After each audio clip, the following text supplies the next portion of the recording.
Welcome back to N's NotebookLM. Today we're going to do something that might feel a little wrong. We're going to take that incredible, almost mystical thing we call great writing, and we're going to pull it apart, piece by piece, to see what actually makes it tick. Yeah, a really beautiful sentence can feel like pure magic, can it? But what's really going on behind the scenes? Robert Louis Stevenson decided to find out, even though he knew that looking too closely at art's springs and pulleys could be, as he so perfectly puts it, a most distasteful business, like pulling a musical cart to pieces just to see how it works. So yeah, that's our mission today. We're going to pull that musical cart to pieces, but not to destroy it, to really marvel at how it's built. Here's our roadmap. First, we'll go behind the writer's curtain. Then we'll examine the writer's rigid mosaic. After that, we'll see how writers are juggling pattern and argument.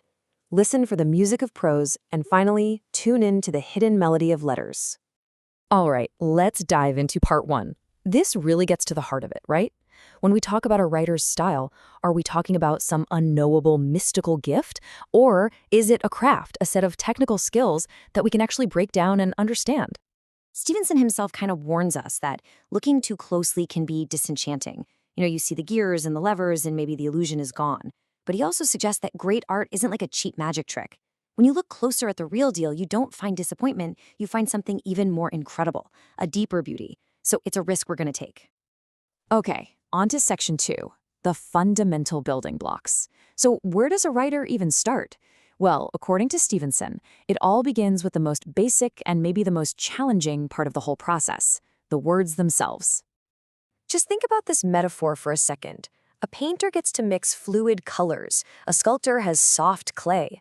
What a writer gets a box of pre-made, totally rigid little blocks, words. And with those, you're supposed to build a universe. Each word already has its own shape, its own history. You can't change them. So that's the first real test of a writer. It's not just about picking words. It's about arranging these common, everyday blocks in such a new and surprising way that they get their primal energy back. You're taking this stuff of normal conversation and making it absolutely extraordinary. So if words are the blocks, what's the blueprint? Let's get into section 3, which is all about weaving the writer's web. This next layer is what Stevenson calls the web, the structure of the sentences themselves. At its core, any art is about making a pattern. For a writer, that pattern is this web of words. But it's a really tricky kind of web because it has to pull off two jobs at the exact same time. It has to be sensuous, so it sounds good to your ear, and logical, so it makes sense to your brain. So you've got this constant tug of war. On one side, you have the pattern, which has to please the ear with its musicality and flow. On the other, you have the argument, which has to please the mind with clear logical meaning. And here's the kicker. You can't sacrifice one for the other. A sentence that sounds amazing but says nothing, that's a failure. And one that's perfectly logical but sounds awful, also a failure.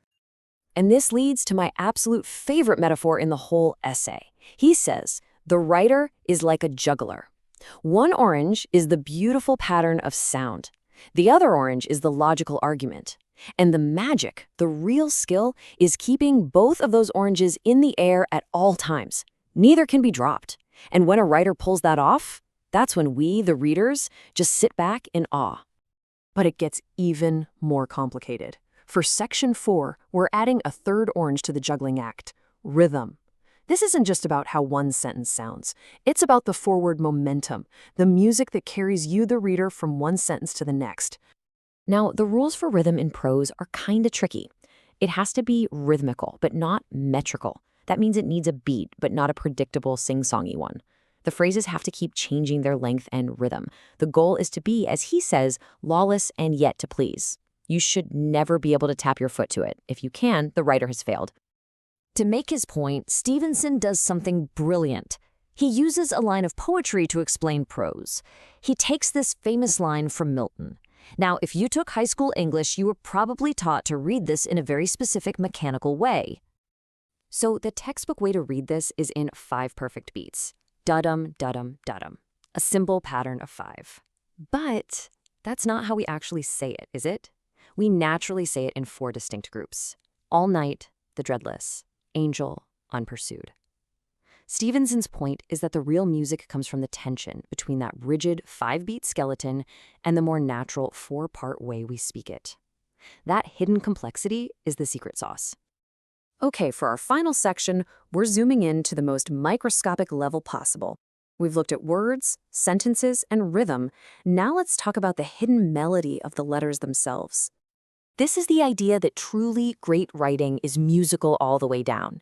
We're talking about alliteration and assonance, the artful repetition of consonant and vowel sounds. It creates this subtle internal harmony that you don't always consciously notice, but you can definitely feel it. And for a perfect example of this, just listen to this masterclass from Samuel Taylor Coleridge. On the surface, it's just 5 beautiful lines, but when you look closer, you can see this incredible hidden network of sound at work. I mean, just look at this map of the sound. The first line is built on K, N, D, and L sounds.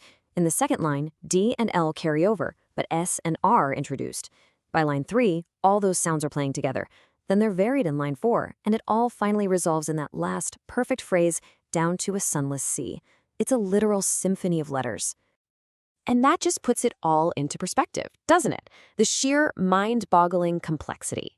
Stevenson's conclusion is that to write even one single, perfect passage, from the music of the letters all the way up to the architecture of the sentence, well, nearly every single human faculty is brought into play. Just wow. Which brings us right back to where we started. Now that we've seen the rigid blocks, the juggling act, the hidden rhythms, the melody of the letters, is the magic gone? Or, and this is what I think, by understanding just how much skill, how much craft, how much genius goes into it, have we maybe found a magic that's deeper and more real than we ever could have imagined? If this topic has captured your interest and you'd like to dive deeper, the book is called The Art of Writing and Other Essays by Robert Louis Stevenson.